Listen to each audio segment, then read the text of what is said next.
नमस्ते।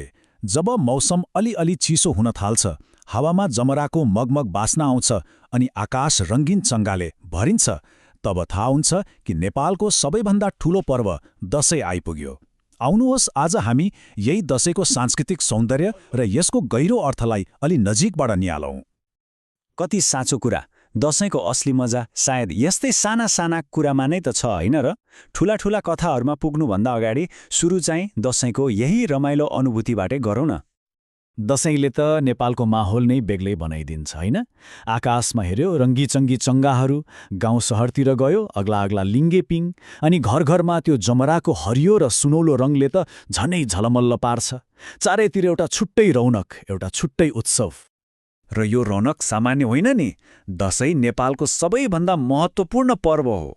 कति महत्त्वपूर्ण भने पुरै देश नै केही समयको लागि, भनौँ न, एक किसिमले रोकिन्छ। शहरमा काम गर्नेहरू, पढ्नेहरू सबैजना आफ्नो घर फर्कन्छन्। त्यसैले त दशैँलाई एउटा राष्ट्रिय घर फिर्तीको पर्व पनि भनिन्छ। हो, यही घर फिर्ती। यसैले त दशैँलाई धार्मिक पर्व मात्रै नभएर एउटा ठूलो सामाजिक उत्सव बनाउँछ। सोच्नुस् त, यो 15 दिनसम्म चल्ने पर्वले वर्षभरिको त्यो दौडधुप, त्यो दूरी सबैलाई बिर्साइदिन्छ र परिवार अनि समुदायलाई फेरि एउटै धागोमा उनेर जान्छ। तर यो सबै रमाइलो र जमघट पछाडि एउटा निकै शक्तिशाली पौराणिक कथा पनि लुकेको छ। प्रश्न उठ्छ नि, आखिर किन मनाइन्छ त दशैँ? के हो यसको कथा? यसको मूल मर्म एकदमै सरल तर गहिरो छ। यो कथाले एउटा शाश्वत सत्य सिकाउँछ कि जतिसुकै अन्धकार किन नहोस्, अन्त्यमा जित त उज्यालोकै हुन्छ। असत्यमाथि सत्यको विजय हुन्छ नै हुन्छ। हो, यही विजयको उत्सव हो दशैँ। अब कथा यस्तो छ है।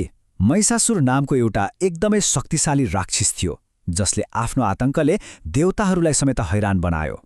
जब संसारमा अन्याय र अत्याचारले सीमा नाग्यो नि, तब सबै देवताहरूले आफ्नो शक्ति एक ठाउँमा ल्याए र सृष्टि भयो महाशक्तिशाली देवी दुर्गाको।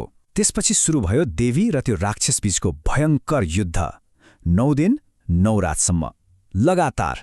र अन्त्यमा 10औं दिन देवी दुर्गाले महिषासुरको वध गर्नुभयो। हो, त्यही विजयको दिनलाई विजयादशमी भनियो।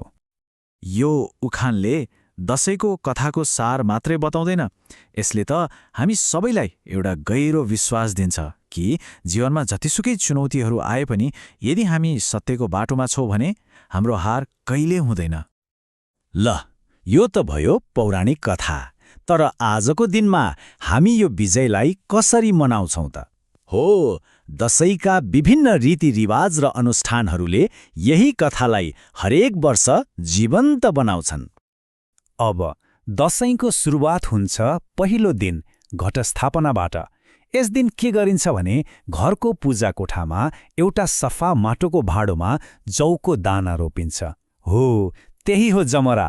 र यो जमरा रोप्नु भनेको खालि जौ रोप्नु मात्र होइन, यो त घरमा सुख, समृद्धि र एउटा नयाँ सुरुवातको आशा रोप्नु जस्तै हो। अनि 9 दिनपछि आउँछ 10औं दिन, विजया दशमी, दशैँको सबैभन्दा मुख्य दिन। हो, यही दिन ठूला बडाको हातबाट निधारमा थियो रातो टीका, चामल, दही, अबिर मिसाएको, अनि शिरमा त्यही 9 दिनसम्म उमारेको जमरा लगाइन्छ। यो टीका र जमरा खाली लगाउने कुरा मात्रै होइन, यो त स्वास्थ्य, समृद्धि र सफलताको लागि दिएको आशीर्वाद हो। र साँच्चै भन्ने हो भने यही टीका लगाउने क्षणमा, यही आशीर्वादको आदान प्रदानमा लुकेको छ दशैँको असली मर्म। त्यो हो पुस्ताहरूलाई एक आपसमा जोड्ने काम। समयसँगै दशैँ मनाउने तरिकाहरू त फेरिँदै जालान्, जस्तो एकजना ज्येष्ठ नागरिकको अनुभव छ। तर एउटा कुरा चाहिँ कहिले फेरिँदैन, त्यो हो परिवारसँगै बस्दाको आनन्द। हो, त्यही नै त हो दशैँको आत्मा।